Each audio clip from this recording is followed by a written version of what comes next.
warahmatullahi wabarakatuh.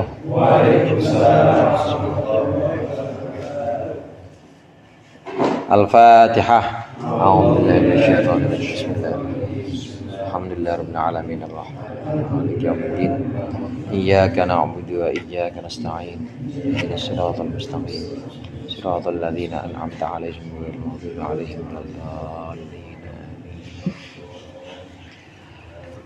Alhamdulillahilladzi tafarrada bil izzi wal jalal wa tawahhada bil kibriyai wal kamal. Wassalatu wassalamu ala sayyidina Muhammadil mughridhi minad dhalal wa ala alihi wa ashabihi wa alihi khairi al. Amma ba'd, fa inna ahsanal hadithi kitabullah wa khairul hadi Muhammadin sallallahu alaihi wasallam wa syarrul umuri muhdatsatuha wa kullu muhdatsatin bid'ah wa kullu bid'atin dhalalah. Segenap jamaah musholah al-jihad, para ustaz, para hujjaj, para sesepuh, jamaah majelis ta'lim musholah al-jihad yang dirahmati oleh Allah. Alhamdulillah, malam hari ini kita berkumpul kembali untuk melanjutkan pengajian rutin kita, yaitu ngaji kitab Sulamut Taufiq. Mudah-mudahan kumpulnya kita di sini mendapat ridha Allah. Apa yang akan kita pelajari menjadi ilmu yang bermanfaat di dunia wal akhirah. Amin ya rabbal alamin. Di antara pembahasan-pembahasan kita yang sudah lalu, itu adalah pembahasan tentang menjaga anggota badan kita dari keharaman-keharaman. Keharaman-keharaman ini kadang disebut dengan maksiat. Kita diwajibkan untuk menjaga tangan kita dari maksiat tangan atau dari keharaman penggunaan tangan. Kita diwajibkan menjaga mata kita dari maksiat mata atau keharaman menggunakan mata. Kita diharamkan untuk atau kita diwajibkan untuk menjauhkan farji kita atau kemaluan kita dari keharaman, maksudnya dari maksiat farji. Ini sudah dalam pembahasan-pembahasan kita yang lalu. Semua itu anggota badan dipertanggungjawabkan nanti, dimintai pertanggungjawabannya di akhirat nanti. Ini bagian dari tarkul manhiyat. Sering saya ulang-ulang, sering saya bahas bahwa agama itu cuma ada dua bagian. Yang pertama melaksanakan perintah, yang kedua menjauhi larangan. Udah itu doang. Tiap Jumat kita dengar ya. Tiap Jumat, tiap khutbah baik Idul Fitri, Idul Adha atau khutbah, bahkan khutbah sholat istisqa, pasti wasiatnya takwa. Takwa itu apa? Melaksanakan perintah, menjauhkan larangan. Ini bagian yang telah kita bahas beberapa minggu belakangan ini adalah tentang menjauhkan larangan. Larangan-larangan yang ada pada farji, larangan-larangan yang ada pada tangan, larangan-larangan yang ada pada mata, sudah dalam pembahasan yang lalu. Nah, sekarang kita akan bahas tentang maksiat kaki atau larangan-larangan yang ada dalam anggota badan kita, kaki, di halaman 86. Betul ya? 86. Bismillahirrahmanirrahim. Qala al-muallif rahimahullah wa nafa'ana bihi wa bi 'ulumihi wa bi barakatihi fid dharain amin. Wa min ma'asir rijli al-mashyu fi ma'siyatin kal mashyi fi si'ayatin bi muslimin aw fi qatlihi aw fi ma yadurruhu bi ghairi haqqin. Tik sampai di situ dulu. Itu poin nomor 1. Termasuk maksiat kaki adalah, kita baca artinya di situ, yang nomor 1 adalah berjalan untuk maksiat, berjalan untuk menyebarkan keburukan orang muslim, untuk membunuhnya atau untuk apa saja yang membahayakan orang Islam tanpa ada jalan yang benar. Kita sesama muslim ini sudah seyogianya harus saling menyembunyikan atau saling menyimpan cacat kita masing-masing. Termasuk diantaranya adalah menyebar cacat itu ghibah. Kalau kita sengaja kaki kita di jalan, kaki kita digunakan buat jalan, jalan kemana? Jalan ke tempat yang memang di situ udah ketahuan. Kalau kumpul-kumpul pasti ngomonginnya, ngomongin RT ya, ngomongin RT. Kalau kumpul-kumpul pasti ngomonginnya kepala musolah dah, ini ketua musolanya yang diomongin. Diomongin. Kalau kita udah tahu itu tempat kumpul-kumpul pasti isinya ghibah, ini namanya kita menjalankan kaki kita kepada tempat yang memang tempat maksiat. Tempat maksiat bukan cuma tempat apa yang isinya itu maksiat laki sama perempuan, bukan hanya itu, bahkan majelis ghibah itu juga termasuk maksiat. Atau juga ya di satu tempat yang memang di situ tujuannya adalah untuk mencelakai orang-orang mukmin. Di sini mencelakai orang mukmin seperti membunuhnya atau juga membahayakan apapun yang kira-kira membahayakan orang mukmin, membahayakan orang Islam di tempat itu. Kemudian kita datang di situ, maka termasuk maksiat yang maksiat kaki juga nggak boleh digunakan kaki kita untuk melangkahkan ke tempat-tempat yang demikian. Allah Subhanahu wa taala berfirman, walladzina yu'dzunal mu'minat walladzina yu'dzunal mu'minina wal mu'minat bighairi maktasabu faqad ihtamalu buhtana wa itsman mubina. Orang-orang yang menyakiti orang Islam, menyakiti orang mukmin laki-laki maupun orang mukmin perempuan padahal dia tidak pernah berbuat apa-apa, dibicarakan keburukannya, dibicarakan cacatnya, padahal itu sama sekali tidak pernah dilakukan oleh orang muslim tersebut, maka ini namanya sudah melakukan dosa besar. Jalan ke tempat itu termasuk juga jalan ke tempat-tempat yang kira-kira bisa membahayakan orang muslim. Oleh karenanya hadirin, dalam ahlus sunnah wal jamaah itu tidak dibenarkan atau tidak ada perintah untuk demo. Yang namanya demo itu ahlus sunnah wal jamaah nggak pernah ada perintah buat itu. Yang namanya ahlus sunnah wal jamaah, kalau yang mimpin itu orang, apalagi sesama muslim, meskipun dia itu tidak adil, maka caranya bukan demo. Bagaimana? Ingatin, nasihat. Nasihat itu dasarnya harus sayang. Saya nasihatin misalnya, saya nasihatin lurah. Ini nasihat saya ke lurah, ini dasarnya berdasarkan sayang saya. Sayang, kenapa? Kasihan Pak Lurah, kalau dibiarin begitu nanti makin kejeblosnya makin dalam. Makanya saya kasih nasihat. Ini namanya nasihat. Caranya begini, bukan dengan cara saya mengerahkan massa, kemudian kumpul di kantor kelurahan, demo, tulisan semua di bawah ada tuh, turunkan lurah, ganti dengan istrinya misalnya begitu, atau ganti aja istrinya. Ini nggak pernah diajarkan dalam Ahlussunnah wal Jamaah, karena ini termasuk berbuat kerusakan, melangkahkan kaki kepada tempat-tempat demikian, termasuk melangkahkan kaki ke tempat-tempat yang maksiat, termasuk maksiat kaki, jalan begitu tuh, jalan demo begitu. Terus cara bagaimana caranya? Nasihat tadi, caranya nasihat. Kalau dinasihati masih kita tetap tidak bisa juga, karena memang kekuasaan kita sebagai rakyat itu hanya lisan, omongan. Kita melihat kemungkaran, kita merubahnya dengan lisan kalau kita, karena memang nggak punya kekuasaan. Beda sama orang yang memang punya kekuasaan, kebetulan dia kiai, kebetulan juga dia presiden. Ada dulu kiai presiden, Kiai Abdurrahman Wahid. Nah ini namanya lisannya juga bisa, bahkan kekuasaan bisa, punya kekuasaan untuk mengerahkan aparatnya. Kalau kita bisa pakai itu, pakai kekuatan tangan. Tapi kalau kita nggak bisa, fal yughayyirhu bilisani. Kalau nggak bisa, dengan lisan. Nah kita di sini, kelas kita ini dengan lisan. Nasihati, tapi nasihatnya berdasarkan sayang, nggak boleh berdasarkan kebencian. Amar ma'ruf nahi mungkar itu selalu didasari dengan rasa cinta kepada saudara kita, apalagi sama-sama presidennya orang Islam juga, sama-sama lurahnya juga orang kita juga. Ini andai gitu, andai lurahnya orang zolim, beda agama, itu kita berbuat kerusakan dengan cara demo aja nggak boleh. Nah datang ke tempat-tempat seperti ini, tempat-tempat yang memang bisa membahayakan keselamatan orang muslim atau bisa menimbulkan kerusakan, kalau kita datang ke sana namanya maksiat kaki. Kita gunakan kaki kita untuk maksiat, ini tidak boleh.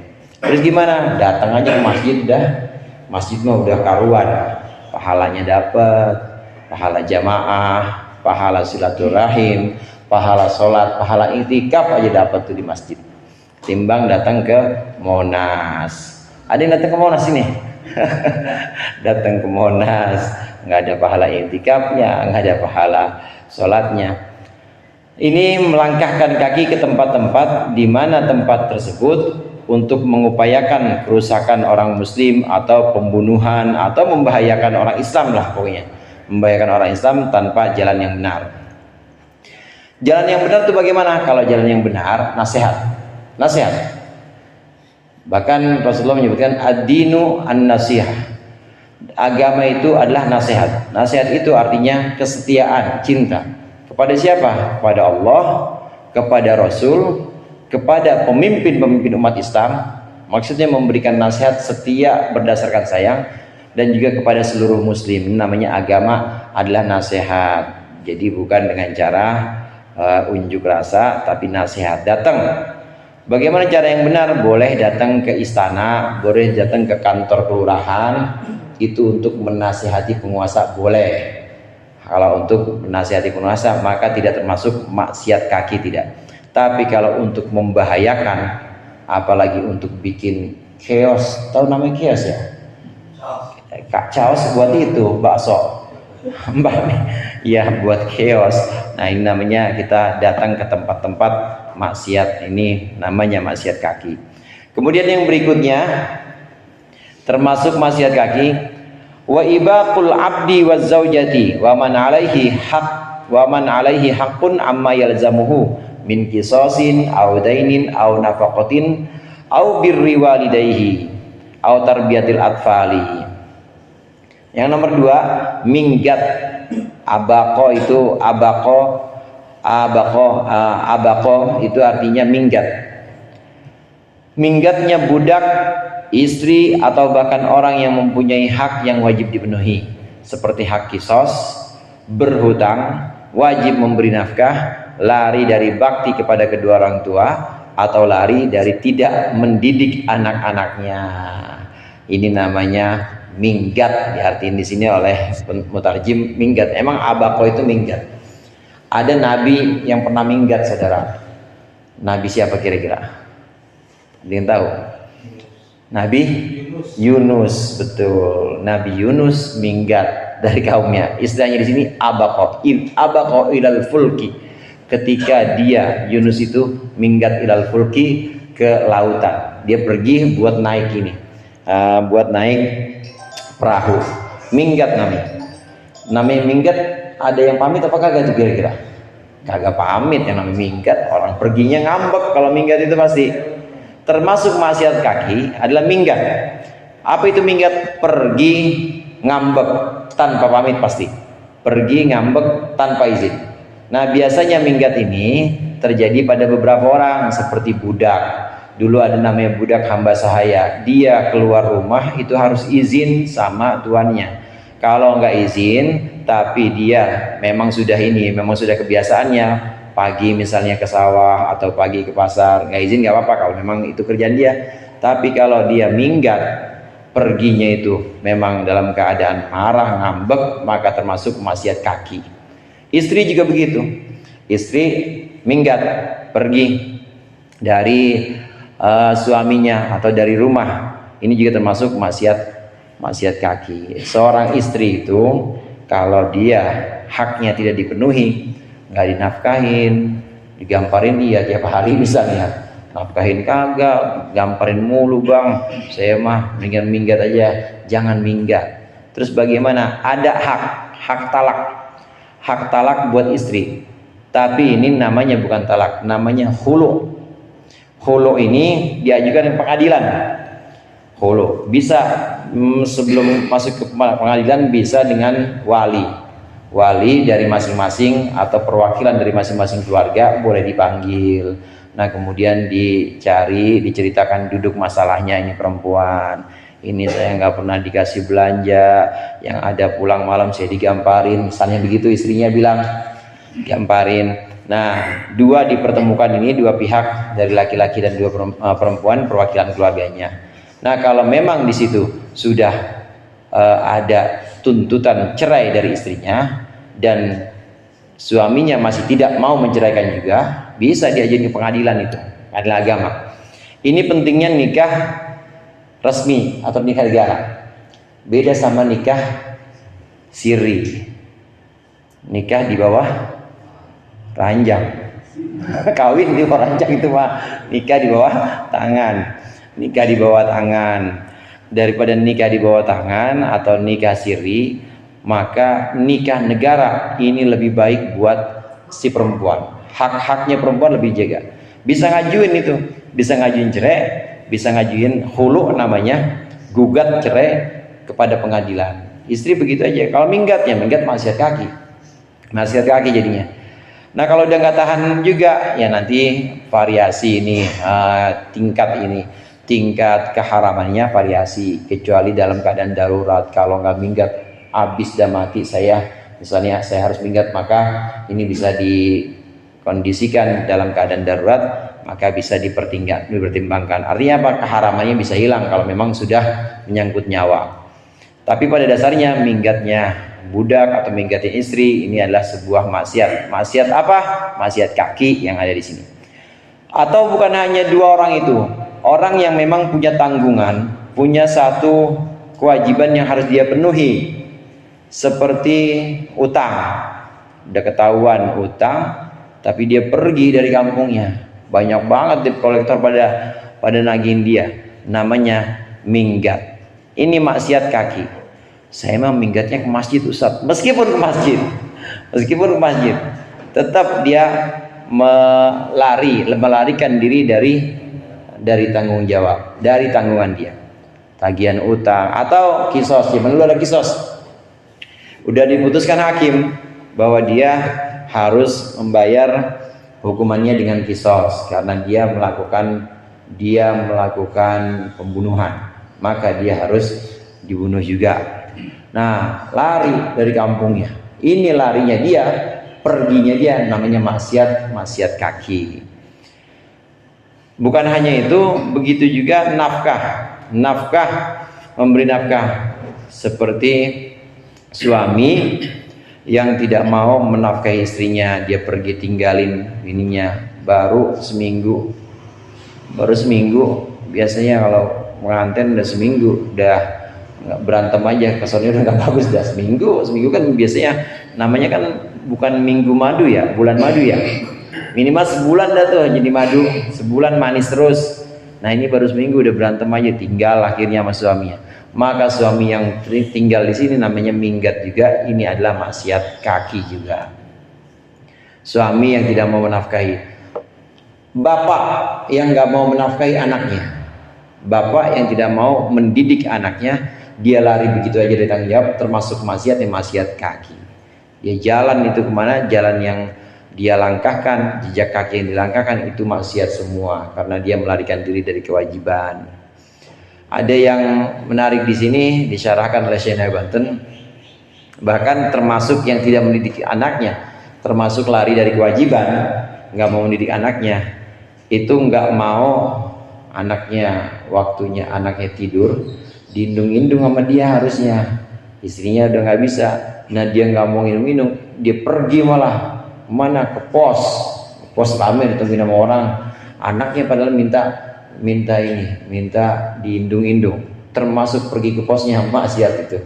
Senai Banten mengatakan termasuk menidurkan anaknya, indung-indung, diselawatin anaknya biasanya, atau dinyanyiin apa aja dah yang dia bisa nyanyi, itu nggak dilakukan sama dia, maka termasuk maksiat kaki. Perginya dia dari rumah, bapak ini pergi dari rumah dan tidak mau menidurkan anaknya, ini termasuk maksiat kaki. Kemudian yang berikutnya,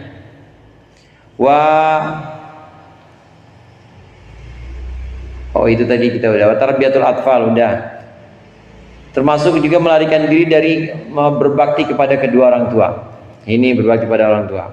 Orang tua udah tinggal sendirian, nggak ada lagi yang ngurusin. Dia juga anak semata wayang, tapi malah ditinggal. Kenapa? Dapat P3K. Tahu P3K? Semacam PNS gitu, cuma bukan PNS. Ditugasin. Tugasinnya di mana? Jauh. Tugasinnya di Palestina. Lah P3K Palestina segala. Ya pokoknya jauh dah boleh tugasin. Ditinggal itu orang tua. Harusnya dia yang ngurusin. Ini melangkahnya dia, perginya dia dari rumah harus siap ngabdi kepada orang tua, bakti kepada orang tua, perginya dia termasuk maksiat kaki. Wat tabakhtur fil masyi. Wat tabakhtur fil masyi itu diterjemah yang ketiga. Banyak tingkah ketika berjalan. Banyak tingkah ketika berjalan. Sombong maksudnya tabakhtur itu. Ya, jalannya dangak aja dangak. Dadanya begini aja kalau jalan. Kalau berhenti gitu, berhenti sih udah nggak terlalu dangak. Tapi dia bukan tolak pinggang, saudara. Tolak ketek. Kalau begini masih mending ya, begini ya. Masih mending nih. Kalau dia udah begini, wah, udah begini kan berarti udah tabakhtur banget ini. Udah tabakhtur, udah sombong banget. Jalannya, kemudian jalannya dia ya tolak pinggang dan dengan dengak aja. Ini juga termasuk maksiat kaki. Jadi bagaimana jalan? Jalan itu harus yang tawadhu. Jalan itu dengan kerendahan. Jangan jalan dengan kesombongan. Lagi pula kita ini hadirin mau disombongin apa sih? Kalau kita mau nyombongin apa? Ya orang kita aja dibuat dari cairan nutfah namanya. Itu cairan kalau dibungkus kira-kira dikasihin ke orang, dikasih gelas aqua aja gak ada yang mau itu. Nggak ada yang mau, boro-boro suruh bayar, gratis nggak bayar bang, ini mah gratis. Oh enggak, suruh gratis nggak ada yang mau. Itu tuh air tuh asalnya kita begitu. Keluar 2 kali dari lubang kencing, 2 kali keluar dari lubang kencing. Itu kita segitu hinanya, lagi apa yang pengen disombongin kalau udah begitu. Jalannya sombong, jalan yang sombong ini termasuk maksiat kaki. Kemudian yang berikutnya watakhattir riqab dan juga melangkahi pundak-pundak atau leher-leher. Diartikan di situ kecuali illa li furjatin, kecuali untuk menutup shaf yang kosong. Melangkah leher orang yang duduk berbaris. Yang duduk berbaris sudah jelas dia datang belakangan. Ya kalau belakangan aja bang, nggak usah pengen ke depan. Jadi bagaimana? Ya udah sedapatnya. Di situ ada orang duduk banyak, dilangkahin pundaknya. Ini termasuk maksiat kaki. Salat jamaah, baik salat jamaah biasa maupun Jumat, tetap itu melangkahi pundak, itu termasuk maksiat kaki. Ada ulama yang memang mengatakan ini hukumnya dosanya kecil dalam salat Jumat ya. Kalau memang tidak ada kekosongan, udah penuh padahal di sono, di depan itu sebenarnya udah penuh, tapi dia maksain, maka dosa kecil. Kalau sholatnya sholat Jumat. Tapi kalau sholatnya bukan sholat Jumat atau cuma sekedar acara biasa, ada acara di masjid gitu ya. Nah dia pengen ke depan aja, sampai ngelangkahin pundak orang, maka ini dosanya dosa besar. Kalau bukan sholat Jumat, melangkahi pundak orang, dosanya dosa besar. Kalau sholat Jumat, dosanya dosa kecil, haram hukumnya. Tapi kalau ada kekosongan, ini depan masih kosong banget safnya, maka boleh, maka diperbolehkan. Makruh, cuma makruhnya makruh tanzih. Makruh tanzih itu makruh yang tidak sampai tingkat haram. Dengan catatan tadi Pak, dengan catatan tadi ada saf yang masih kosong. Kalau udah ketahuan ada saf yang masih kosong, silakan, boleh kita langkah. Tapi semungkin jangan langkahin pundak orang. Misi atau geser, kita kasih isyarat supaya kita bisa jalan. Ini dalam sholat Jumat. Kalau dalam sholat jamaah biasa ya udah sedapatnya. Apalagi acara biasa, ya datangnya belakangan, ya mojok aja sama sendal di situ, sama bocah-bocah di pojokan masjid, ya udah ya untuk datangnya jam segitu udah telat, datangnya terima aja, jadi nggak perlu maju, nggak perlu. Karena dengan maju ini melangkahi pundak, ini termasuk maksiat kaki.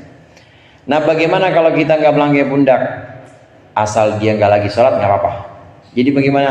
Lewat saf kayak Fadil Nah begitu keliling. Jadi gimana? Lewat pinggir, lewat di depan saf gimana? Lewat di depan saf boleh, asal jangan lagi sholat aja. Yang nggak boleh itu ngelangkain pundak. Orang duduk dilangkain. Orang duduk gimana kalau lagi sujud? Apalagi lagi sujud. Begitu maksudnya. Orang lagi duduk aja nggak boleh dilangkain, apalagi lagi sujud. Itu juga tidak boleh. Tunggu. Ya, tunggu aja.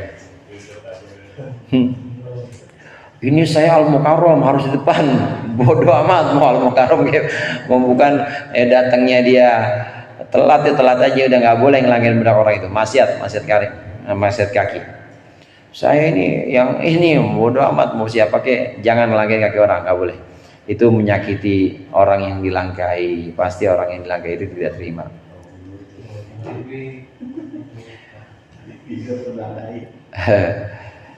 Kemudian berikutnya apa tuh bacaan ini situ? Ila rifajan wal mururu baina yadayil musalli idza kamulat syurutus sutrati. Ini nomor 5 nih. Berjalan di hadapan orang yang salat bila yang dilewati sudah mencukupi syarat menutup tempatnya, misalnya dengan sajadah. Di situ ada sutroh. Mungkin saudara sekalian pernah dengar istilah sutroh. Sutroh itu penghalang.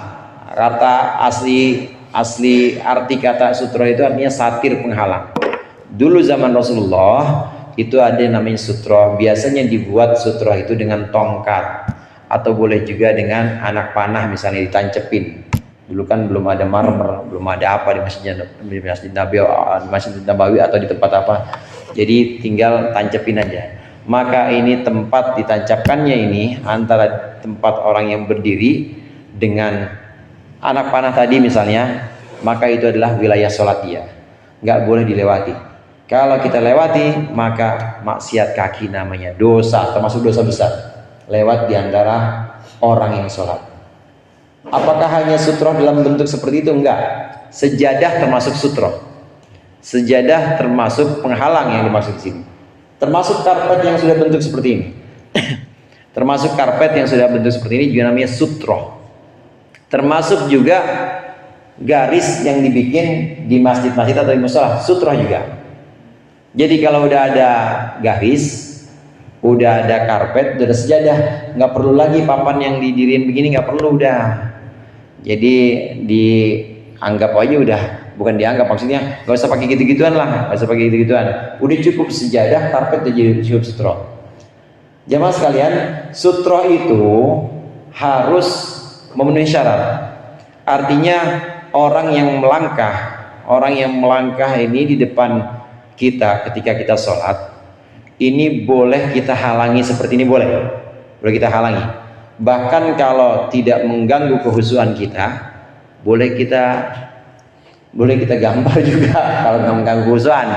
Tapi kalau itu ngilangin kehusuan, jangan, cukup gini aja. Jangan kan gambar, kita begini aja nih, begini. Kalau menghalangi kehusuan, jangan. Dia diemin aja lewat. Kalau memang menghalangi kehusuan kita. Tapi kalau tidak menghalangi kehusuan kita, silakan. Ini namanya termasuk amar ma'ruf nahi mungkar, supaya orang ini nggak kena dosa, supaya orang yang lewat di depan kita nggak kena dosa. Kenapa? Karena kita udah pakai sejadah, maka nggak boleh lewat sejadah. Nah, syarat sejadah atau sutroh, salah sejadah atau penghalang wilayah kita, pembatas area sholat kita, itu syaratnya dibuat paling panjang itu 3 diro. Paling panjang dari tempat berdiri kita 3 diro. 3 diro itu kira-kira 180 cm. Kira-kira itu paling panjang. Satu dironya itu kan 60 kali 3 berapa?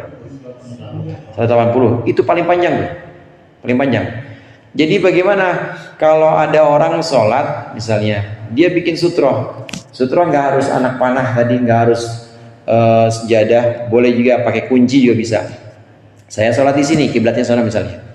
Saya sholat di sini, tapi saya bikin sutroh di situ. Saya bikin sutroh di pintu. Nah, itu tidak memenuhi syarat sutroh. Jadi bagaimana orang yang lewat di depan, orang yang lewat di sini nih, orang yang lewat di sebelum pintu nggak dosa.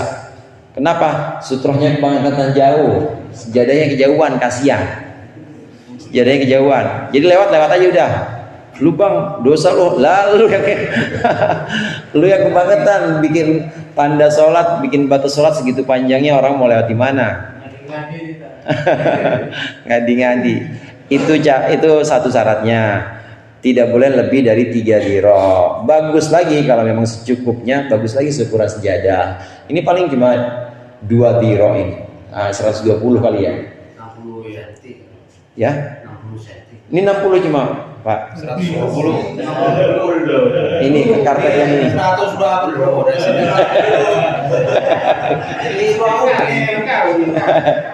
Iya, 2 ubin. Kan 2 ubin itu 120-an ya. Iya, 2 diro. Ya.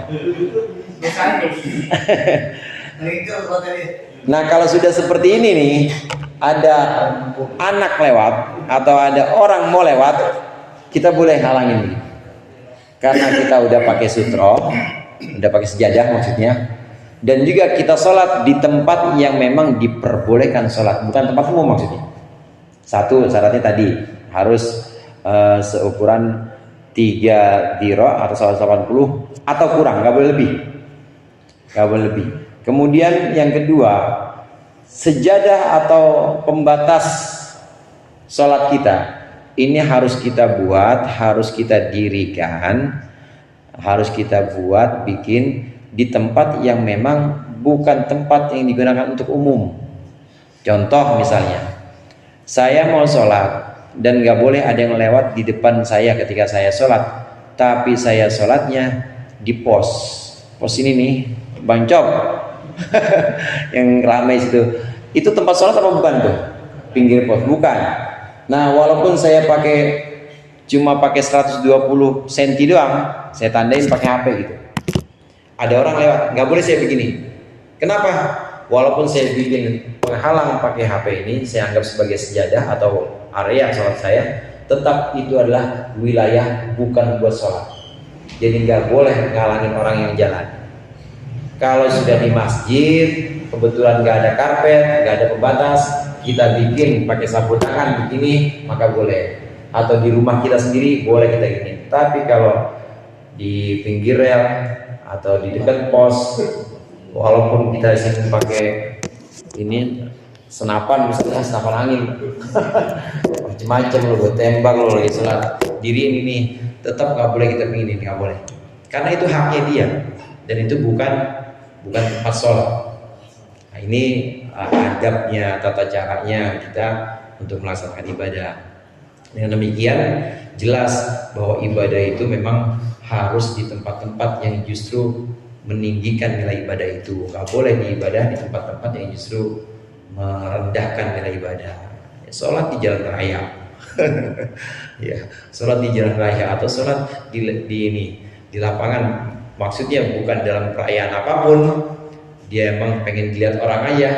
Orang mau lewat boleh, nggak haram itu depan dia. Orang bukan tempat dia sholat. Jadi syaratnya sutro itu harus tidak boleh lebih dari 3 ziro 180-an. Kemudian harus dibuat di tempat yang memang diperbolehkan sholat, artinya bukan tempat umum.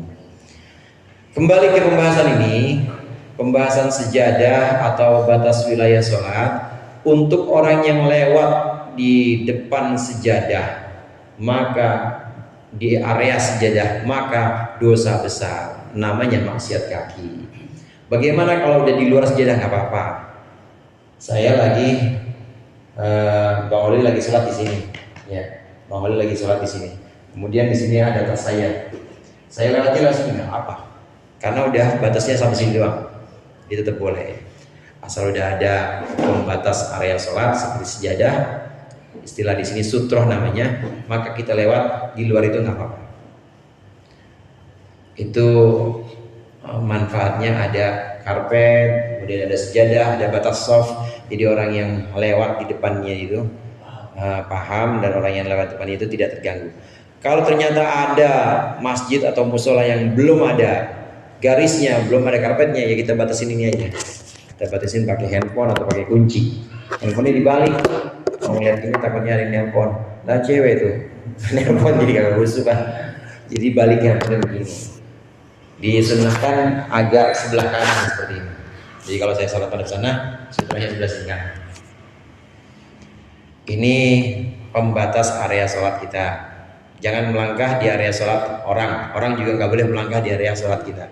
Kemudian berikutnya sedikit lagi nih. Apa tuh?